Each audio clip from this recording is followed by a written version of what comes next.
السلام علیکم ورحمۃ اللہ وبرکاتہ. نحمده ونصلی علی رسوله الکریم. اما بعد فاعوذ باللہ من الشیطان الرجیم. بسم اللہ الرحمن الرحیم. رب اشرح لی صدری ویسر لی امری واحلل عقدۃ من لسانی یفقهوا قولی. قرآن مجید میں ابراہیم علیہ السلام کی ایک دعا آئی ہے.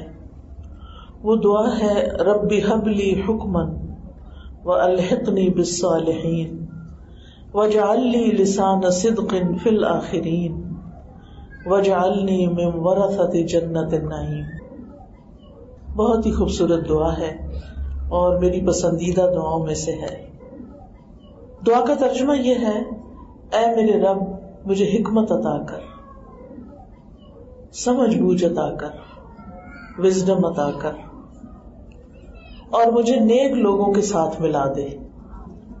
نیک اور صالح صحبت عطا کر، اچھے لوگوں کی کمپنی عطا کر، اور بعد والوں میں میرے لیے سچی ناموری بنا دے.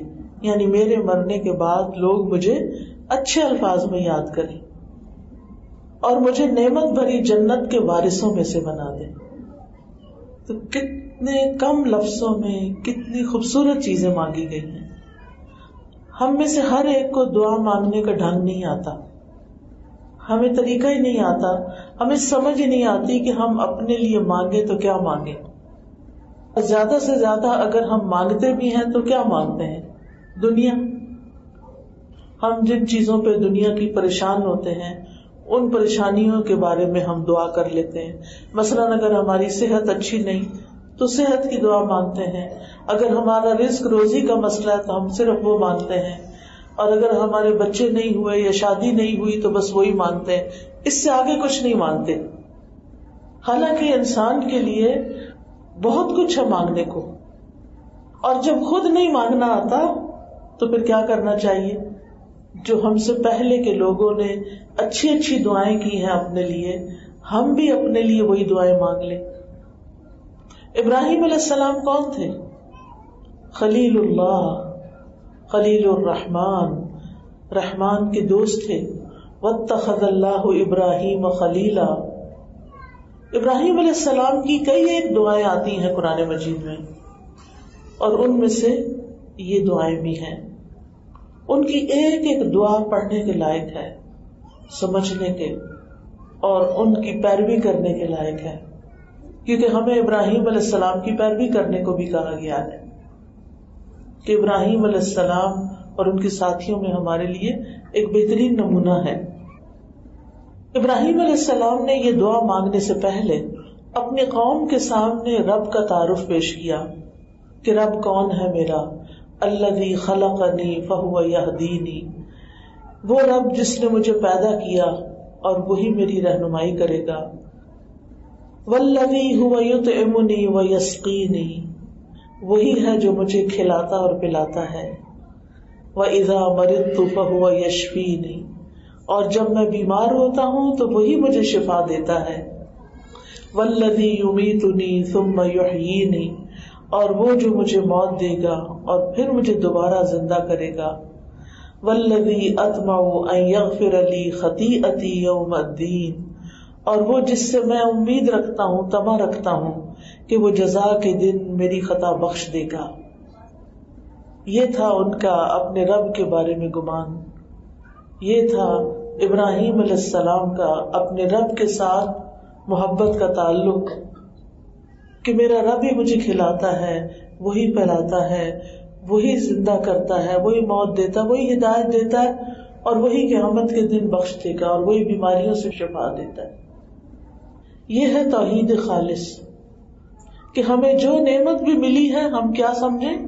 کس کی طرف سے ہے؟ اللہ سبحانہ و تعالیٰ کی طرف سے. وما بکم من نعمت فمن اللہ، تمہارے پاس جو بھی کوئی نعمت ہے، جو کچھ بھی ہے، وہ سارے کا سارا دراصل اللہ سبحانہ و تعالیٰ کی طرف سے ہے. جب آپ اللہ تعالیٰ کی نعمتوں کو یاد کریں گے تو پھر آپ کو اللہ تعالیٰ سے محبت ہوگی. جب اللہ تعالیٰ سے محبت ہوگی تو پھر اس کی عبادت بھی شوق سے کریں گے. لیکن اگر آپ کے دل میں صرف یہ بات ہو کہ مجھے تو کچھ ملا نہیں، میں بڑی بد نصیب ہوں، بڑی بد قسمت ہوں، اور شیطان آپ کو اللہ تعالیٰ کے بارے میں بھی وسوسے ڈالتا رہے، تو پھر کیا ہوگا؟ نہ عبادت میں دل لگے گا، نہ قرآن پڑھنے میں، نہ کوئی ذکر کرنے میں، جیسا کہ اکثر لوگوں کا حال ہوتا ہے، بس مجبوری کے مارے یہ سارے کام کرتے رہتے ہیں۔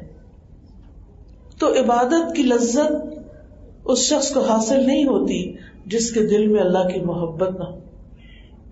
اللہ کی محبت اس وقت ہوتی ہے جب انسان اللہ کی نعمتوں کو یاد کرتا ہے، اللہ تعالیٰ کے احسانات کو یاد کرتا ہے، اللہ سبحانہ وتعالیٰ کو سب سے بڑا سمجھتا ہے، اللہ سبحانہ وتعالیٰ کی عبادت کا شوق رکھتا ہے۔ تو ابراہیم علیہ السلام نے پہلے کیا کیا؟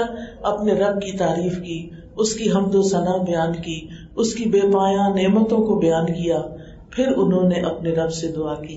اور یہی دعا کرنے کا سلیقہ بھی ہے کہ مانگنے سے پہلے جو کچھ ملا ہوا ہے پہلے اس کا اقرار کریں، اور نہایت عاجزی اور انکساری سے کہیں کہ اے اللہ تو مجھے علم اور فہم اور حکمت میں کمال عطا کر، مجھے نیک لوگوں کا ساتھی بنا، دنیا میں بھی اور جنت میں بھی، اور دوسروں کے لیے مجھے خیر کا نمونہ بنا دے، اور آئندہ آنے والی نسلوں میں میرا ذکر خیر باقی رکھ۔ تو دعا مانگنے سے پہلے کیا کہا؟ ربی، اے میرے رب، یعنی اللہ کے نام کا وسیلہ پکڑا، یعنی اللہ سبحانہ وتعالیٰ کا نام ہے رب، وہ جو خالق ہے، مالک ہے، مدبر ہے، رازق ہے۔ کیونکہ دعاؤں کی قبولیت میں یہ ایک بہت بڑی چیز ہے کہ اللہ سبحانہ وتعالیٰ کے ناموں کا واسطہ دیا جائے، ان کا وسیلہ پکڑا جائے، کیونکہ اللہ سبحانہ وتعالیٰ فرماتے ہیں وَلِلَّهِ الْأَسْمَاءُ الْحُسْنَى فَادْعُوهُ بِهَا، اللہ ہی کے لیے ہیں اچھے اچھے نام، بس اسے ان ناموں کے ساتھ پکارو۔ یعنی جب اللہ تعالیٰ سے دعا کرو، اللہ تعالیٰ کو پکارو تو اس کے اچھے اچھے نام پکارو، یا اللہ، یا رب، یا رحمان، یا رحیم، یا کریم، یعنی اللہ تعالیٰ کو خوبصورت ناموں کے ساتھ پکار کے، اس کا ذکر کر کے، ان کا وسیلہ پکڑ کے، پھر اللہ تعالیٰ سے دعا کریں کہ اللہ تعالیٰ مجھے فلاں اور فلاں چیز عطا فرما۔ اور اس میں ہم دیکھتے ہیں کہ سب سے پہلے حکم مانگا۔ حکم کا ایک عام معنی تو حکمت ہے، دانائی، عقل مندی، لیکن اس کا ایک معنی یہ بھی کیا گیا ہے کہ اللہ مجھے اپنے احکام کی معرفت عطا کر، اپنے حکموں کی پہچان عطا کر، ایسا علم عطا کر کہ جس سے مجھے تیرے حکم پتہ چلے کہ تو مجھ سے کیا چاہتا ہے۔ یعنی انسان اللہ تعالیٰ کو کیسے خوش کر سکتا ہے؟ اس کے احکامات پر عمل کر کے، لیکن اس کے لیے کیا ضروری ہے کہ احکامات کا پتہ بھی ہو۔ تو یہاں دعا مانگی جا رہی ہے کہ اللہ مجھے ایسا علم عطا کر کہ مجھے تیرے احکامات پتہ چلے، حلال حرام کا پتہ چلے، اور پھر وہ سمجھ بوجھ دے کہ جس کے ساتھ میں اپنی زندگی کے فیصلے کروں، مختلف راہیں اختیار کروں۔ آپ دیکھیں کہ جب بندوں کو حلال حرام کا فرق نہیں پتا ہوتا نا، تو پھر وہ پرواہ بھی نہیں کرتے کہ کیا ہمارے لیے جائز ہے، کیا نہیں جائز، کیا حلال ہے اور کیا حلال نہیں۔ اور پھر جب ان کی زندگیوں میں حرام شامل ہو جاتا ہے تو پھر نہ دعائیں قبول ہوتی ہیں، نہ عبادت قبول ہوتی ہے، نہ گھروں میں برکت رہتی ہے، اور نہ زندگی میں برکت ہوتی ہے۔ پھر انسان کے لیے خسارہ ہی خسارہ ہوتا ہے۔ تو اس کے لیے بڑی ضروری بات ہے کہ ہمیں احکامات کا علم ہونا چاہیے۔ اسی طرح حکم کا ایک معنی قوت فیصلہ بھی ہے کہ اللہ مجھے قوت فیصلہ عطا کر۔ کتنی دفعہ ایسے ہوتا ہے کہ ہمیں کوئی فیصلہ کرنا ہوتا ہے اور ہم سخت پریشان رہتے ہیں، یہ کام کروں کہ نہ کروں، یہاں جاؤں کہ نہ جاؤں، یہ لوں کہ نہ لوں، یہ دوں کہ نہ دوں، ہر روز ہی کوئی نہ کوئی مسئلہ رہتا ہے ہماری زندگی میں۔ لیکن اگر اللہ سبحانہ وتعالیٰ کی طرف سے ہمیں حکمت عطا ہو جائے، قوت فیصلہ مل جائے، تو ہماری زندگی آسان ہو جائے۔ اور ہم اپنے کام جلدی جلدی سمیٹیں اور آگے نکلیں، آگے بڑھیں. اور اس کے لیے حکمت کے ساتھ ساتھ توکل بھی چاہیے ہوتا ہے. اللہ پہ بھروسہ کر کے انسان فیصلہ کرے. اور توکل بھی ایسی چیز ہے کہ جس میں انسان اس بات کا اظہار کرتا ہے کہ اے میرے رب، میں کمزور ہوں، ساری طاقت تیرے پاس ہے، سارے اسباب تیرے پاس ہیں، ساری مہربانیاں تیری ہی ہیں، لہذا میں اپنا معاملہ تیرے حوالے کرتا ہوں کہ تو مجھے اپنی رحمت کے ساتھ، اپنی خاص بخشش کے ساتھ وہ کام کرنے کی توفیق دے جس میں میرے لیے خیر ہی خیر ہے. پھر ابراہیم علیہ السلام نے کیا مانگا؟ وَأَلْحِقْنِي بِالصَّالِحِينَ، کہ اللہ مجھے نیک لوگوں کے ساتھ ملا دے، یعنی دنیا میں بھی اور آخرت میں بھی. جیسا کہ نبی صلی اللہ علیہ وسلم نے اپنی وفات کے وقت کہا تھا، اللہم فی الرفیق الاعلی، اللہ مجھے بلند لوگوں کی صحبت عطا کر. اور آپ صلی اللہ علیہ وسلم اپنی دعاؤں میں یہ بھی مانگا کرتے تھے، اللہم توفنا مسلمین واحینا مسلمین والحقنا بالصالحین غیر خزایا ولا مفتونین. اے اللہ ہمیں مسلمان ہی رکھ کر فوت کر اور مسلمان ہی بنا کر زندہ رکھ، اور ہمیں نیک لوگوں سے ملا دے اس حال میں کہ نہ ہماری رسوائی ہو اور نہ ہم فتنے میں پڑیں. تو نبی صلی اللہ علیہ وسلم بھی نیک لوگوں کا ساتھ مانگتے تھے. بندے کو دعا کے ساتھ ساتھ یہ کوشش بھی کرنی چاہیے کہ وہ دنیا میں نیک لوگوں کا ساتھی بنے، کیونکہ نیک لوگوں پر اللہ کی رحمت ہوتی ہے، ان کو اللہ تعالیٰ ہدایت دیتا ہے، سلامتی میں رکھتا ہے.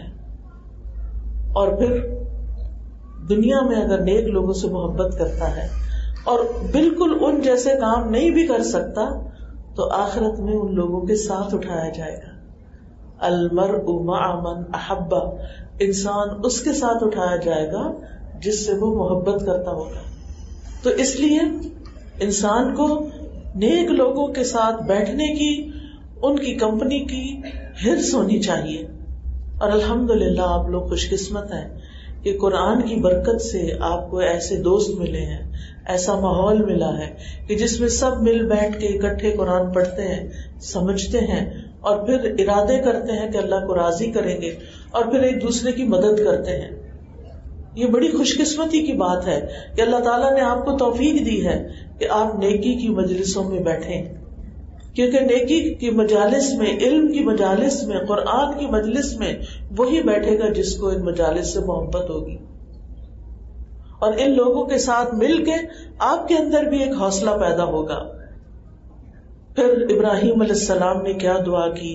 وَاجْعَلْ لِي لِسَانَ صِدْقٍ فِي الْآخِرِينَ، اور بعد والوں میری سچی ناموری رکھ. موت کے بعد کیا چیز انسان کو فائدہ دیتی ہے؟ موت کے بعد انسان کو لوگوں کے دلوں سے نکلی ہوئی آپ کے حق میں دعائیں، آپ کے حق میں اچھی گواہیاں فائدہ دیتی ہیں. اس لیے کہ فرشتے آمین کہتے ہیں ان دعاؤں پر جو بعد والے لوگ، رشتہ دار، دوست، احباب، جان پہچان کے لوگ مرنے والے کے لیے دعا کرتے ہیں تو فرشتے آمین کہتے ہیں. اور مرنے والے کی جو وہ تعریف کرتے ہیں اس پر بھی وہ فرشتے آمین کہتے ہیں. اور اس کا ان کو، یعنی ان کی تعریفوں کا، اور جو سچی ہوں، جھوٹی نہ ہو. یہ یاد رکھیں، اگر کوئی جھوٹی تعریف کرتا ہے اور بندہ خوش ہوتا ہے اس پر تو اس پہ پکڑ بھی ہوگی. اگر آپ نیک ہوں گے، صحیح مخلص اور اچھے صحیح معنوں میں نیک، تو انشاءاللہ آپ کا تذکرہ خیر کے ساتھ کیا جائے گا. اور یہ آپ کے حسن خاتمہ کی علامت بھی ہے کہ آپ کا خاتمہ اچھا ہوا ہے، آپ نے اچھے آثار چھوڑے ہیں دنیا میں، آپ نے اپنے بعد اچھی یادیں چھوڑی ہیں. تو اللہ سبحانہ وتعالیٰ نے ابراہیم علیہ السلام کی یہ دعائیں قبول کر لی. آج آپ دیکھیں دنیا میں یہودی ہوں یا عیسائی ہوں یا مسلمان ہوں، سب ان کی تعریف کرتے ہیں، سب ان کو اپنا پیشوا مانتے ہیں اور ان کا ذکر خیر کرتے ہیں. اور مسلمان تو ہر نماز کے اندر ان کے لیے دعا کرتے ہیں. درود شریف کی شکل میں. اللہم صلی علی محمد وعلی آل محمد کما صلیت علی ابراہیم وعلی آل ابراہیم. اللہم بارک علی محمد وعلی آل محمد کما بارکت علی ابراہیم وعلی آل ابراہیم. یعنی ان کا ذکر کرتے ہیں درود شریف. تو انسان کو مرنے کے بعد اچھی ناموری کیسے ملتی ہے؟ وہ کیا چیز ہوتی ہے؟ اہل علم کہتے ہیں کہ جو انسان نیک کاموں میں رغبت رکھتا ہے، نیک کاموں کا شوق رکھتا ہے، نیکی کے کام کرتا ہے، لوگوں کی بھلائی کے کام کرتا ہے، لوگوں کو فیض پہنچاتا ہے، لوگوں کا فائدہ سوچتا ہے، وہ بندہ زندگی میں بھی اچھی تعریف حاصل کر لیتا ہے اور مرنے کے بعد بھی وہ لوگوں کے دلوں میں زندہ رہتا ہے.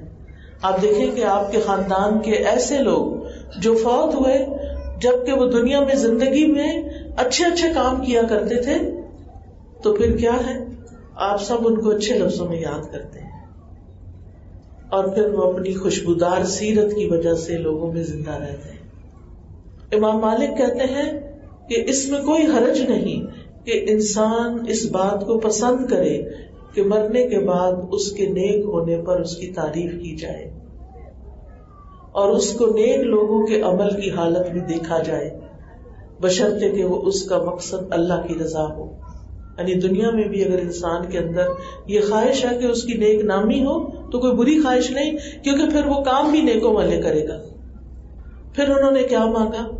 وَجْعَلْنِي مِن وَرَثَةِ جَنَّةِ النَّعِيمِ، اور مجھے جنت النعیم کے وارثوں میں شامل کر لے. یعنی پہلے دنیا اور آخرت کی سعادت کا سوال کیا، اب ہمیشہ کی زندگی کی نعمتیں مانگی، کیونکہ دنیا تو فانی ہے. دنیا میں اگر کچھ مل بھی جائے، چاہے کچھ بھی، ساری دنیا بھی کسی کو مل جائے وہ بھی ختم ہو جائے گی، لیکن آخرت کی نعمتیں ختم نہیں ہوگی. اس لیے انہوں نے صرف دنیا نہیں مانگی بلکہ اس کے ساتھ ساتھ آخرت بھی مانگی. تو اللہ سبحانہ تعالیٰ نے ان کی دعا کو قبول کیا اور ان کے مرتبے کو بلند ترین جنتوں میں بلند کر دیا. تو اس سے پتہ چلتا ہے کہ انسان کی زندگی میں حسن خاتمہ کی بڑی اہمیت ہے. ہمیں اچھے خاتمے کی دعا کرنی چاہیے کہ ہمارا انجام اچھا ہو، ہماری موت اچھی ہو، کیونکہ بنی آدم کا انجام دو میں سے ایک چیز پر ہوتا ہے، یا بدبختی پر یا خوش نصیبی پر. کوئی بدبخت ہوتے ہیں اور کوئی نیک ہوتے ہیں. فَمِنْهُمْ شَقِيٌّ وَسَعِيدٌ، ان میں سے کوئی بدبخت ہوگا اور کوئی خوش قسمت. ایک اور جگہ پر آتا ہے هُوَ الَّذِي خَلَقَكُمْ فَمِنْكُمْ كَافِرٌ وَمِنْكُمْ مُؤْمِنٌ، وہی ہے جس نے تمہیں پیدا کیا، پھر تم میں سے کوئی کافر ہے اور کوئی تو مومن ہے. نیک بخت جو ہے اس کے لیے جنت ہے اور بدبخت کے لیے آگ ہے. فرمایا لا یستوی اصحاب النار و اصحاب الجنہ، اصحاب الجنۃ هم الفائزون. آگ والے اور جنت والے برابر نہیں ہیں. جو جنت والے ہیں وہی اصل میں کامیاب ہونے والے ہیں. تو اس لیے جنت کی دعا کرنی چاہیے اور جنت النعیم کی، جنت الفردوس کی.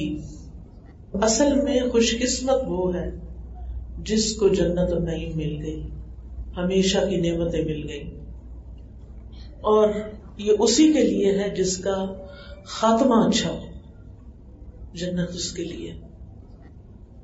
اگر انسان ساری زندگی بھی اچھے کام کرتا رہے اور اپنے بڑھاپے میں آ کے نمازیں چھوڑ دے اور بڑھاپے میں آ کے نیکی کے کام چھوڑ دے اور سب سے لڑائیاں مول لے لے اور ہر وقت ٹی وی کے آگے بیٹھا رہے یا موبائل پہ ادھر ادھر کی باتیں سنتا رہے اور اسی میں اس کی موت آ جائے تو کوئی خوش قسمتی کی بات نہیں ہے.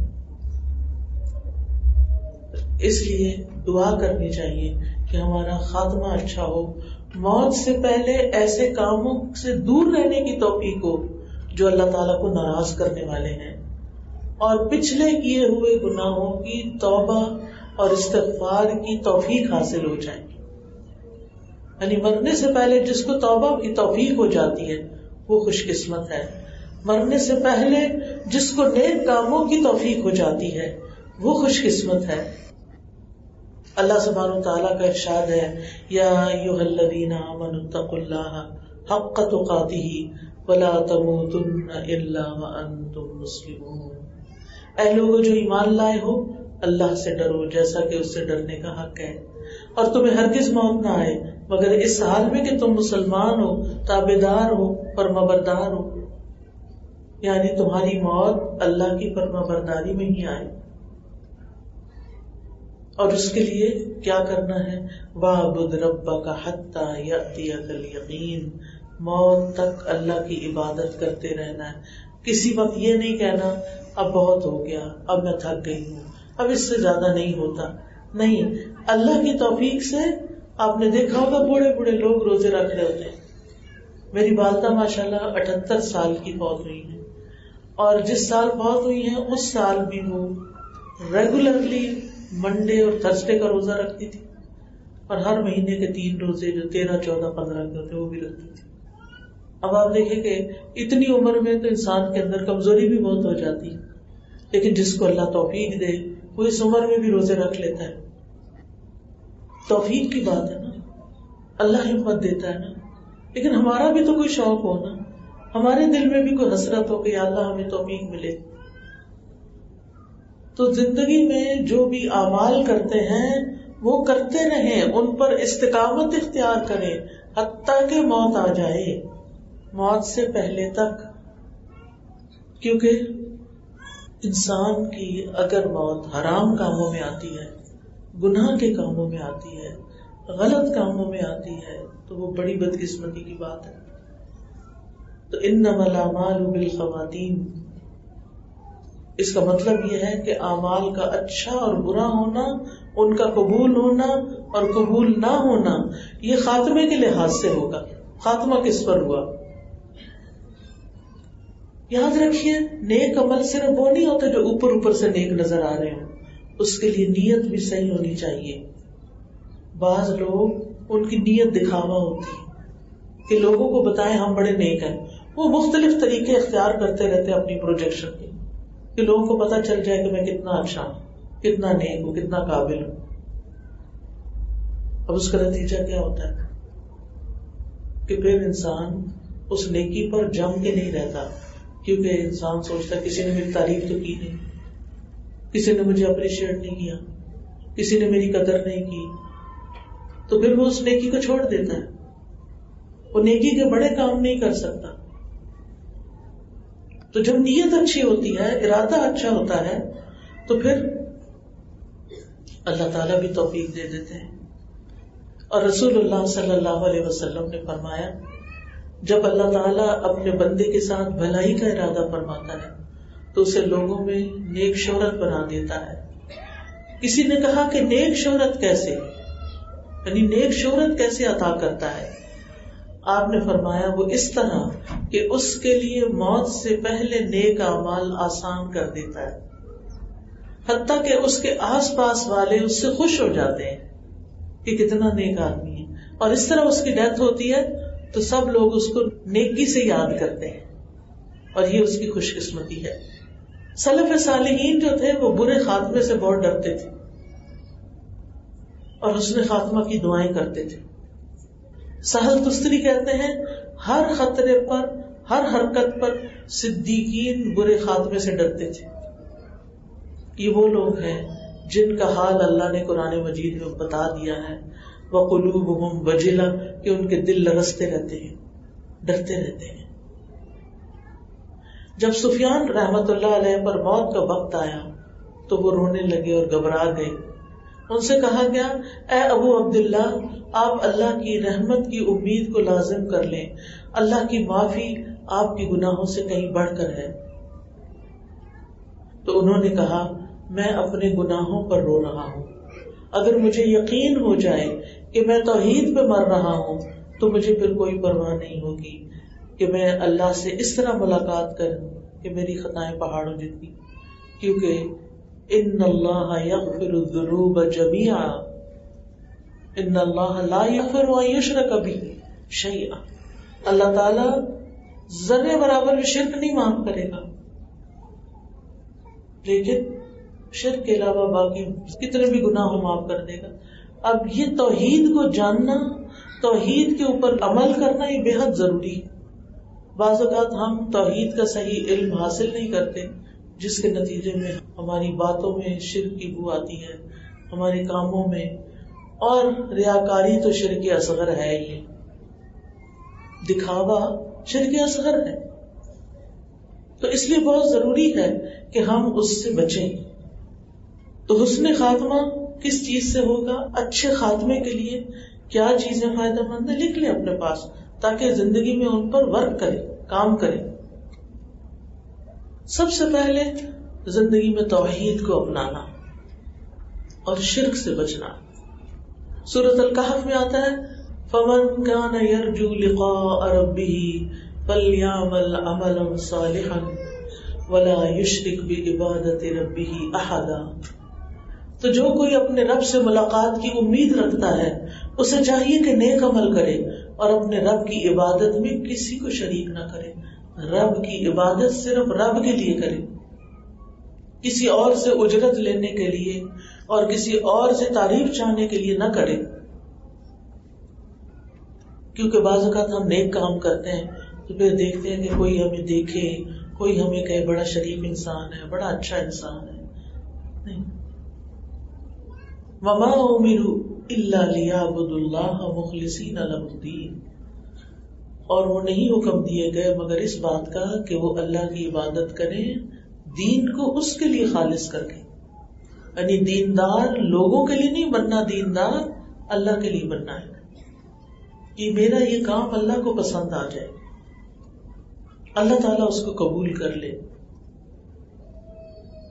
دوسری چیز اس توحید پر ثابت قدم رہنا، مرتے دم تک جمے رہنا، یہ بھی بے حد ضروری ہے، اور یہ بھی اللہ ہی کی توفیق سے ہوتا ہے. یثبت اللہ الذین آمنوا بالقول الثابت فی الحیاۃ الدنیا وفی الآخرہ ویضل اللہ الظالمین ویفعل اللہ ما یشاء. اللہ ان لوگوں کو جو ایمان لائے پختہ بات کے ساتھ خوب قائم رکھتا ہے دنیا کی زندگی میں اور آخرت میں بھی، اور اللہ ظالموں کو گمراہ کر دیتا ہے، اور اللہ جو چاہتا ہے کرتا ہے. تو اس لیے بہت ضروری ہے کہ ہم کلمہ توحید پر ثابت قدمی اختیار کریں حتیٰ کہ موت آ جائے اور ہماری زبان پر کیا ہو؟ لا الہ الا اللہ. ہر روز کتنی دفعہ پڑھتے ہیں یہ کلمہ؟ آپ ایک تسبیح اس کی ضرور کر لیا کریں. لا الہ الا اللہ، لا الہ الا اللہ، لا الہ الا اللہ، لا الہ الا اللہ. یہ اپنا ورد بنا لیں تاکہ موت والے دن بھی آپ کو لا الہ الا اللہ کہنا مشکل نہ لگے اور آسانی سے زبان سے نکل آئے. کیونکہ جس کا آخری کلام لا الہ الا اللہ ہوگا دخل الجنہ، وہ جنت میں داخل ہو جائے گا. تیسری چیز جو اچھے خاتمے کے لیے ضروری ہے وہ ہے اللہ کا تقوی اختیار کرنا، اللہ سے ڈرنا. اب رمضان آ رہا ہے الحمدللہ، اور اس میں روزے رکھنے کا مقصد ہی یہ ہے کہ انسان کے اندر اللہ کا ڈر پیدا ہو، کیونکہ روزے کی حالت میں ہم صرف اللہ کے ڈر سے کچھ نہیں کھاتے، ورنہ تو لوگ نہ ہو تو آرام سے کھا پی کے باہر آ کے کہ ہمارا روزہ. تو اس لیے اللہ کا تقوی، ہر نیک کام اللہ سے ڈر کے، اللہ کو خوش کرنے کے لیے، اللہ کی محبت میں. اور اس کا فائدہ کیا ہے؟ وَمَن يَتَّقِ اللَّهَ يَجْعَل لَّهُ مَخْرَجًا. جو اللہ کا تقوی اختیار کرتا ہے اللہ تعالیٰ اس کے لیے مشکلات سے نکلنے کا راستہ بنا دیتا ہے، اسے کوئی نہ کوئی سلوشن دے دیتا ہے، اس کی مشکلات میں اس کو حل بتا دیتا ہے. اور وَمَن يَتَّقِ اللَّهَ يَجْعَل لَّهُ مَخْرَجًا وَيَرْزُقْهُ مِنْ حَيْثُ لَا يَحْتَسِبُ. اور اس کو وہاں سے رزق دیتا ہے کہ جہاں سے وہ سوچ بھی نہیں سکتا، اس کے خیال میں بھی نہیں آتا کہ یہاں سے بھی اس کا رزق آ سکتا ہے. وہاں سے جاب کی آفر آ جاتی ہے جو کبھی انسان نے سوچی نہیں ہوتی. ایسا بزنس انسان کو مل جاتا ہے کہ کبھی خواب میں بھی نہیں دیکھا تھا، اور اللہ اس کے رزق میں وسعت پیدا کر دیتا ہے، کیونکہ اس نے اللہ کے ڈر سے کسی کو دھوکہ نہیں دیا، کسی کے مال غصب نہیں کیا، کسی کے اوپر کوئی الزام نہیں لگایا، اپنی زبان کو روک کے رکھا، اپنے غصے کو اللہ کی خاطر روک کے رکھا، کیونکہ یہ اللہ کا تقوی ہی ہوتا ہے کہ جس کی وجہ سے انسان برائیوں سے بچ جاتا ہے۔ اگلی بات، اچھے خاتمے کے لیے اللہ اور اس کے رسول صلی اللہ علیہ وسلم کی اطاعت کرنا۔ وَمَن يُطِعِ اللَّهَ وَالرَّسُولَ فَأُولَٰئِكَ مَعَ الَّذِينَ أَنْعَمَ اللَّهُ عَلَيْهِم مِّنَ النَّبِيِّينَ وَالصِّدِّيقِينَ وَالشُّهَدَاءِ وَالصَّالِحِينَ وَحَسُنَ أُولَٰئِكَ رَفِيقًا۔ اور جو بھی اللہ اور رسول کی اطاعت کرے گا تو یہی لوگ ان لوگوں کے ساتھ ہوں گے جن پر اللہ نے انعام کیا، انبیاء، صدیقین، شہداء اور نیک لوگ۔ اور یہ کتنے اچھے دوست ہیں، کتنے اچھے ساتھی ہیں۔ یعنی یہ اللہ اور اس کے رسول کی اطاعت کرنے کا اجر ملے گا کہ اللہ تعالیٰ اس کا انجام اور خاتمہ نیک لوگوں کے ساتھ کر دے گا۔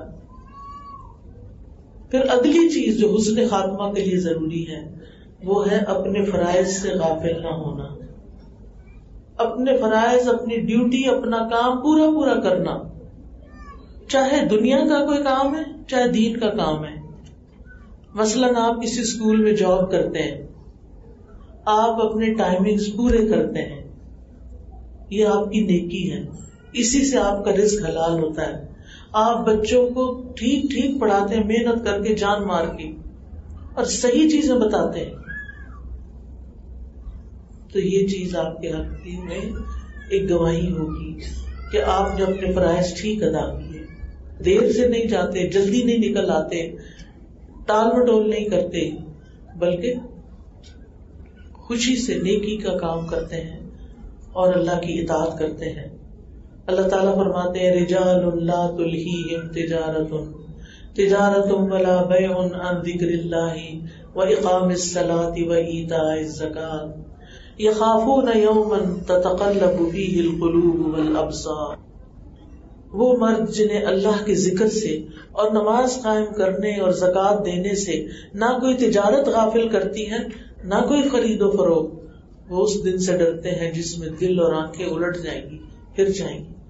یعنی جاب ہے تو ٹائمنگ کی پابندی، کوالٹی کا کام کرنا، دین کا کام کر رہے ہیں تو کوالٹی کا کرنا، محنت سے کرنا، اور اگر دنیا کی کوئی تجارت کر رہے ہیں، خرید و فروخت کر رہے ہیں، تو پھر اپنی نمازوں کی پابندی کہ مسجد میں ہو، زکوٰۃ کی ادائیگی بر وقت ہو، اور پھر خرید و فروخت بھی بالکل آنےسٹی کے ساتھ، فیئر طریقے سے، اللہ کے ڈر سے کہ اگر آج میں نے کسی کے ساتھ دھوکہ کیا، ڈنڈی ماری، تو کل میری پکڑ ہونی ہی ہونی ہے، میں بچ کے بھاگ کے کہیں نہیں جا سکتا۔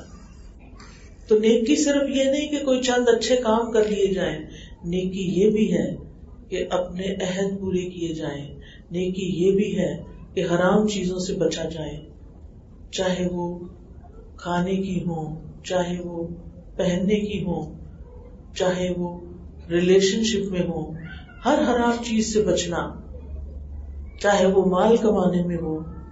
بہت سے لوگ کہتے ہیں آج امانت داری کا دور نہیں۔ دور نہیں کا کیا مطلب ہے؟ کیا دین بدل گیا ہے کہ جب ایسے حالات ہو تو تم بھی بے ایمان ہو جانا، تم لوگوں کو دھوکہ دینا، ملاوٹ والی چیزیں فروخت کرنا کہ زیادہ پیسے مل جائیں؟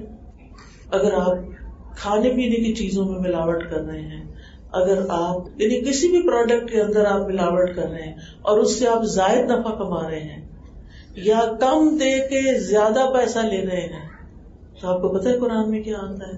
وَيْلٌ لِّلْمُطَفِّفِينَ الَّذِينَ إِذَا اكْتَالُوا عَلَى النَّاسِ يَسْتَوْفُونَ وَإِذَا كَالُوهُمْ أَوْ وَّزَنُوهُمْ يُخْسِرُونَ أَلَا يَظُنُّ أُولَٰئِكَ أَنَّهُمْ مَبْعُوثُونَ لِيَوْمٍ عَظِيمٍ يَوْمَ يَقُومُ النَّاسُ لِرَبِّ الْعَالَمِينَ۔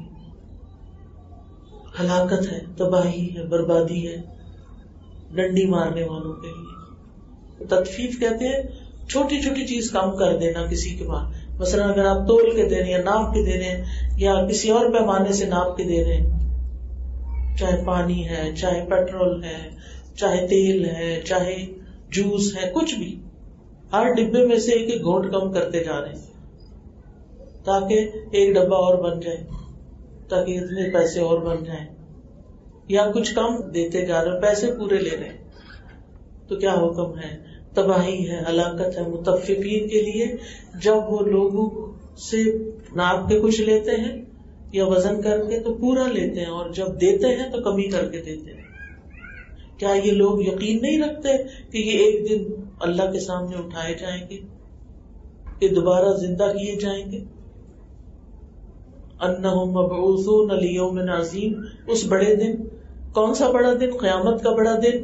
یوم یقوم الناس لرب العالمین، جب لوگ رب العالمین کے سامنے کھڑے ہوں گے تو ہمارے اعمال نامے میں آ جائے گا کہ اس نے اتنا دھوکہ دیا تھا لوگوں کو اور اتنا ناجائز مال کمایا تھا. پھر ہم کیا کریں گے؟ کیا نام اعمال چھپا سکیں گے؟ کیا سب لوگوں کے سامنے بے عزتی نہیں ہوگی؟ تو کتنا ضروری ہے کہ ہم اپنے معاملات کو درست رکھیں اور اپنی ذمہ داریوں کو پورے کریں اور لوگوں کے حقوق پورے پورے دیں ان کو. پھر آپ دیکھیں کہ دین پر استقامت اور قرآن سے مضبوط تعلق. جو لوگ دین پر استقامت اختیار کرتے ہیں کہ اچھے حالات ہوں برے حالات ہوں کچھ بھی ہو دین پہ قائم رہنا ہے، نمازیں نہیں چھوڑنی، فرائض اپنے نہیں چھوڑنے، حق حقوق پورے کرنے ہیں. کوئی ہمارا حق دیتا ہے تو ٹھیک، نہیں دیتا تو ہم نے تو دینا ہے کیونکہ ہمیں اللہ نے حکم دیا ہے. یعنی کچھ لوگ ضد میں آ جاتے ہیں، یہ مجھے میرا حق نہیں دیتا تو میں بھی نہیں دوں گی. اس کا عمل اس کے ساتھ، آپ کا عمل آپ کے ساتھ. آپ اپنا فرض پورا کریں، آپ کا حق اللہ آپ کو کئی گنا بڑھا کے دے گا. پھر آپ کا معاملہ اس بندے کے ساتھ نہیں رہتا، اللہ کے ساتھ ہو جاتا ہے کہ آپ اللہ کی خاطر اپنی ذمہ داریاں پوری کر رہے ہیں. جیسے گھروں کی ذمہ داریاں ہوتی ہیں، یعنی بعض گھروں میں مرد حضرات قوام ہونے کی ذمہ داری پوری نہیں کرتے، بیوی بچوں کے لیے کما کے نہیں لاتے، ان کی ضروریات کا خیال نہیں رکھتے، ان کو محبت نہیں دیتے، بیوی کی پرواہ نہیں کرتے، بیوی کو ٹائم نہیں دیتے. کیا سمجھتے ہیں ایسے ہی چھوٹ جائیں گے؟ دنیا میں کوئی ان کو پوچھنے والا نہیں تو آخرت میں بھی پوچھ نہیں ہوگی. دنیا میں اگر ہم کسی کا حق نہیں دیتے، اس پہ ظلم کرتے ہیں تو کل قیامت کے دن پوچھو. اور اسی طرح بیوی بھی، اگر بیوی شوہر کا حق نہیں دیتی اور بیوی بات بات میں اس سے ناراض ہوتی ہے اور اس کی خدمت نہیں کرتی اور جو بھی فرائض ہیں وہ پورے نہیں کرتی تو بیوی سے بھی پوچھو گی. تو دین پر استقامت مرتے دم تک جو بھی ہماری ذمہ داریاں ہیں ہمیں پتہ چل کے احکام ان کو پورا کرتے جانا ہے. اللہ تعالیٰ فرماتے ہیں ان الذین قالوا ربنا اللہ ثم استقاموا تتنزل علیہم الملائکۃ الا تخافوا ولا تحزنوا وابشروا بالجنۃ التی کنتم توعدون نحن اولیاؤکم فی الحیاۃ الدنیا وفی الآخرہ وَلَكُمْ فِيهَا مَا تَشْتَهِي أَنفُسُكُمْ وَلَكُمْ فِيهَا مَا تَدَّعُونَ نُزُلًا مِّن غَفُورٍ رَحِيمٍ. بے شک وہ لوگ جنہوں نے کہا ہمارا رب اللہ ہے، ہمارا رب اللہ ہے، پھر خوب قائم رہے، ان پر فرشتے اترتے ہیں کہ نہ ڈرو اور نہ غم کرو. یعنی زندگی میں بھی اور جب موت کا وقت ہوتا ہے انہیں تسلی دیتے ہیں تم غم نہ کرو، آگے سے بھی نہ ڈرو، دنیا چھوڑنے کا غم نہ کرو، اگلی زندگی کا خوف نہ کرو، اور اس جنت کے ساتھ خوش ہو جاؤ جس کا تم وعدہ دیے جاتے تھے. ہم تمہارے دوست ہیں دنیا کی زندگی میں اور آخرت میں بھی، اور تمہارے لیے اس میں وہ کچھ ہے جو تمہارے دل چاہیں گے، اور تمہارے لیے اس جنت میں وہ کچھ ہے جو کچھ تم مانگو گے سب کچھ مل جائے گا. پھر حسن خاتمہ کے لیے قرآن سے مضبوط تعلق قائم کرنا بڑا ضروری ہے. قرآن مجید کو اپنی زندگی کا حصہ بنا لے، اس سے غافل نہ ہو، پڑھتے رہیں پڑھاتے رہیں، پڑھتے رہیں پڑھاتے رہیں، اس سے ہدایت لیتے رہیں. اگر آپ الہدا میں مثلاً کورس کر رہے ہیں، آپ نے تعلیم دین کورس کر لیا، سیاست القرآن کر لیا، تو کوئی بات نہیں، آپ آگے بڑھ کے سبجیکٹس پڑھ لیں. سبجیکٹس پڑھ لیے, اب تدبر قرآن کا کورس کر لیں جس میں بہت گہرائی کے ساتھ قرآن کو سمجھایا جاتا ہے. حدیث پڑھیں, یعنی دینی تعلیم سے آپ کا مسلسل تعلق رہے اور مضبوط تعلق رہے, یعنی علم کے راستے پر لگے رہے, علم کا راستہ کبھی نہ چھوڑے. کب تک سیکھنا ہوتا ہے؟ کب تک سیکھتے رہنا چاہیے؟ موت تک. ابو درداء رضی اللہ عنہ کہتے ہیں, میں نے رسول اللہ صلی اللہ علیہ وسلم کو فرماتے ہوئے سنا, جو شخص کسی راستے میں حصول علم کی خاطر چلا ہو تو اللہ اسے جنت کی راہوں میں سے ایک راہ پہ چلائے گا. اور پھر ایک اور حدیث میں آتا ہے کہ فرشتے اس کے لیے اپنے پر بچھاتے ہیں. فرشتے کسی تاجر کے لیے اپنے پر نہیں بچھاتے, کسی بادشاہ کے لیے فرشتے اپنے پر نہیں بچھاتے, طالب علم کے لیے بچھاتے ہیں, اس سے محبت کرتے ہوئے, اس کا احترام کرتے ہوئے. ساری زندگی طالب علم رہے, پڑھتے رہے, علم کی مجالس میں جاتے رہے, کوئی نہ کوئی کورس کرتے رہے, کچھ نہ کچھ آگے بڑھتے رہے, کہیں پر بھی ہو علم کو نہ چھوڑیں, اور علم کے لیے استاد پکڑیں. کیونکہ اکیلے بیٹھ کے انسان 2 صفحے نہیں پڑھتا کہ نیند آ جاتی ہے, لیکن جب دوسروں کے ساتھ مل کے پڑھتے تو اس کی برکت اور رحمت ہی کچھ اور ہوتی ہے. اس لیے نیک لوگوں کی مجلس لازم کر لیں. جو دنیا میں نیک لوگوں کے ساتھ ہوگا وہ آخرت میں بھی نیکوں کے ساتھ ہوگا. پھر آپ دیکھیں, نیکیوں کا کوئی تکبر دل میں نہ ہو کہ ہم بہت نیک ہیں, ہم بہت قابل ہیں. پھر اچھے خاتمے کے لیے ضروری ہے کبیرہ گناہوں سے بچیں, اور چھوٹے گناہوں کو بھی حقیر سمجھتے ہوئے ان سے بھی بچیں, یعنی چاہے حقیر ہوں چھوٹے ہوں پھر بھی بچیں. علامہ ابن القیم کہتے ہیں کہ گناہ زخموں کی طرح ہے, اور کتنے ہی زخم ایسے ہوتے ہیں جو انسان کو موت کی جگہ پر لگتے ہیں. بس جو ثابت قدمی کا شوق رکھنے والا ہے اور اس پر نظر رکھنے والا ہے, اس کے یہ لائق نہیں کہ وہ نافرمانی کو معمولی خیال کرے. یعنی جو چاہتا ہے اس کا خاتمہ اچھا ہو, وہ چھوٹی سی نافرمانی کو بھی پسند نہیں کرتا, اس سے بھی بچتا ہے. وہ کبھی گناہ سے لذت نہیں حاصل کرتا. یعنی جہاں حرام کام ہو رہے ہوں, میوزک کی مجلسیں ہوں, شرابیں ہوں اور غلط کام ہو, اس کو وہاں قطعاً مزہ نہیں آتا, اس کا دل بجھ جاتا ہے. تو قرآن مجید میں آتا ہے فَأَهْلَكْنَاهُمْ بِذُنُوبِهِمْ, ہم نے انہیں ان کے گناہوں کی وجہ سے ہلاک کیا. گناہ ہلاکت کا سبب بنتے ہیں. پھر غفلت سے بچنا ہے, سستی سے بچنا ہے, خواہش پرستی سے بچنا ہے. ابن قیم کہتے ہیں اس شخص کو حسن خاتمہ کی کیسے توفیق دی جائے جس کے دل کو اللہ نے اپنے ذکر سے غافل کر دیا ہے, جس کے دل میں اللہ کی یاد ہے ہی نہیں, اس کا خاتمہ کہاں سے اچھا ہوگا. اور وہ اپنی خواہش کی پیروی کر رہا ہے, اور اس کا معاملہ حد سے بڑا ہوا ہے. نماز کے وقت اٹھ کے نہیں دیتا, فجر ہوتی ہے, کتنی مسجدوں سے اذانیں آتی ہیں, مرغے بول رہے ہوتے ہیں, چڑیا چہچہا رہی ہوتی, وہ بندہ ٹس سے مس نہیں ہوتا. اب ایسے بندے کی اگر نیند میں ہی موت آ جائے پھر کیا؟ جو یہ نیت ہی نہ کر کے سویا ہو کہ میں نے صبح اٹھنا, میں نے صبح نماز پڑھنی. اس لیے آپ مائیں ہیں, آپ کی گود میں بچے پل رہے ہیں, بچوں کو بچپن سے نماز کا عادی بنائیں کہ بڑے ہو کے ان کو مشکل نہ ہو. نماز کی محبت دیں, نماز کی طرف لے آئیں. آپ کے اپنے بچوں اور گھر والوں سے محبت کیا محبت ہے اگر آپ نے ان کو آگ سے نہیں بچایا؟ وہ تو پھر صرف دنیا کی حد تک ہی آپ کے ہیں, آگے تو ساتھ نہیں ملے گا, پھر کیا فائدہ؟ یہ کیسی محبت ہے؟ تو جو دل اللہ سے غافل ہو, خواہشات کا پیروکار ہو, صرف لذتوں کے پیچھے بھاگ رہا ہو, پھر اس کو حسن خاتمہ کیسے نصیب ہو؟ اگر آپ چاہتے ہیں کہ آپ کا انجام اچھا ہو تو پھر اس کے لیے دنیا کی رنگینیوں کو کم کر دیں, دنیا کی محبت اپنے دل سے کم کریں. ابو درداء سے مروی ہے کہ ہمارے پاس رسول اللہ صلی اللہ علیہ وسلم تشریف لائے، حالانکہ ہم تنگدستی کا ذکر کر رہے تھے اور اس سے خوف کر رہے تھے. رسول اللہ صلی اللہ علیہ وسلم نے فرمایا کیا تم فقر سے ڈرتے ہو، یعنی غریب ہونے سے ڈرتے ہو؟ اس ذات کی قسم جس کے ہاتھ میں میری جان ہے، تمہارے اوپر یقیناً دنیا برسا دی جائے گی، بہت ملے گا تمہیں، یہاں تک کہ تم میں سے کسی ایک کے دل کو کوئی چیز ٹیڑھا نہیں کرے گی مگر دنیا کی مزید طلب، یعنی دنیا کی محبت سے تمہارے دل ٹیڑھے ہو جائیں گے. پھر اچھے خاتمے کے لیے موت کو کثرت سے یاد کرنا چاہیے، کیونکہ انسان اس طرح موت کی تیاری کرتا رہتا ہے، اور مرنے کو قریب ہی سمجھنا چاہیے.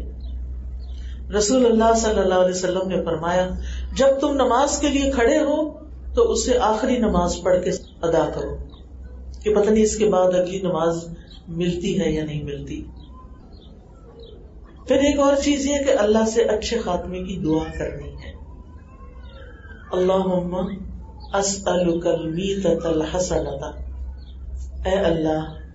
یہ عامر بن ثابت بن عبداللہ بن زبیر نماز پڑھنے کے بعد ہاتھوں کو اٹھا کے دعا کرتے تھے، اللہم اسألک المیتۃ الحسنہ، اللہ میں تجھ سے اچھی موت کا سوال کرتا ہوں. تو ان کے بیٹے نے کہا اچھی موت سے کیا مراد ہے؟ انہوں نے کہا یہ کہ اللہ مجھے اس حال میں فوت کرے کہ میں سجدے کی حالت میں ہوں. بس وہ نماز کے لیے کھڑے ہوئے اس حال میں کہ ان کی روح قبض ہو گئی جب وہ سجدے میں پہنچے، سجدے میں فوت ہوئے. یعنی ان کی تمنا یہی تھی، اللہ نے ان کی تمنا پوری کر دی. پھر یہ کہ دل کے پلٹنے سے پناہ مانگنی چاہیے کہ اللہ ہمارا دل پلٹ نہ جائے. ربنا لا تزغ قلوبنا، کیونکہ بعض لوگ دین کی طرف آتے ہیں، بہت کچھ کرتے ہیں، جیسے بچیاں ہیں آ جاتی ہیں، نمازیں بھی پڑھ رہی، تہجد بھی پڑھی اور حجاب بھی کر رہی ہیں اور نقاب بھی کر رہی ہیں، اور پھر شادی ہوتی ہے اور سارا کچھ چلا جاتا ہے. یہ تو بری صحبت مل جاتی ہے، ہر چیز ختم ہو کے رہ جاتی ہے. تو اللہ سے دعا کرنی چاہیے کہ اللہ ایسا ہم پہ وقت نہ آئے کہ ہم تیرے دین میں آ کے واپس نکلیں اور اس کو چھوڑ دیں. اب یہ ہے کہ جب کوئی فوت ہوتا ہے تو کیسے پتا چلے کہ اس کا انجام اچھا ہوا ہے؟ اس میں سے ایک بات ہے یہ کہ وہ لا الہ الا اللہ پڑھتے ہوئے فوت ہو، پھر یہ کہ نیک کام کرتے ہوئے فوت ہو، پھر یہ کہ پاکیزگی کی حالت میں فوت ہو، پھر یہ کہ مرنے سے پہلے اس کو توبہ کی توفیق ہو جائے. جیسے کینسر پیشنٹس ہوتے ہیں نا، تو بعض اوقات ڈاکٹر کو بتاتے ہیں 10 دن رہ گئے ان کے پاس، بس اس سے آگے مشکل. اب وہ 10 دنوں میں اپنے قرضے چکا رہے ہیں، وصیتیں کر رہے ہیں، توبہ توبہ استغفار کی تسبیح ہر وقت استغفار کر رہے ہیں، اور پھر لا الہ الا اللہ پہ موت آ جاتی. تو ہم اس کے بارے میں اچھا ہی گمان کریں گے کہ ان کا انجام اچھا ہوا ہے، نیک عمل پہ خاتمہ ہوا ہے. پھر یہ کہ مرنے کے بعد لوگ ایسے بندے کے لیے روئیں اور دعائیں کریں اور اس کو یاد کریں. اور برا خاتمہ کیا ہے؟ اس میں ایک یہ کہ موت کے وقت انسان اللہ کے بارے میں شک کرے، دین کے بارے میں شک، اور مرتے وقت برے برے کام کر رہا ہو، حرام کاموں میں مبتلا ہو، شرک پہ خاتمہ ہو، اللہ اور اس کے رسول کی مخالفت پہ، دین کا مذاق اڑاتے ہوئے، دین سے پھر کے، اللہ کی ناراضگی کے کام کر کے، راتوں کو اللہ کی نافرمانی میں گزارتے ہوئے موت آ جائے، اللہ کے حرام کردہ کاموں کا ارتکاب کرتے ہوئے، صرف دنیا میں ہی مگن ہو، آخرت کی کوئی فکر نہ ہو. پھر اسی طرح خودکشی، پھر لوگوں کو گمراہ کرنا، موت کے وقت کلمہ نصیب نہ ہونا، حرام کام کرتے ہوئے موت آنا. تو ہمیں اللہ تعالیٰ سے دعا کرنی چاہیے کہ اللہ تعالیٰ ہمارا انجام اچھا کرے. تو آئیے اب ہم دعا کر لیتے ہیں. سبحان اللہ والحمد للہ ولا الہ الا اللہ واللہ اکبر ولا حول ولا قوة الا باللہ العلی العظیم. فاطر السماوات والارض انت ولی فی الدنیا والآخرہ توفنی مسلما والحقنی بالصالحین.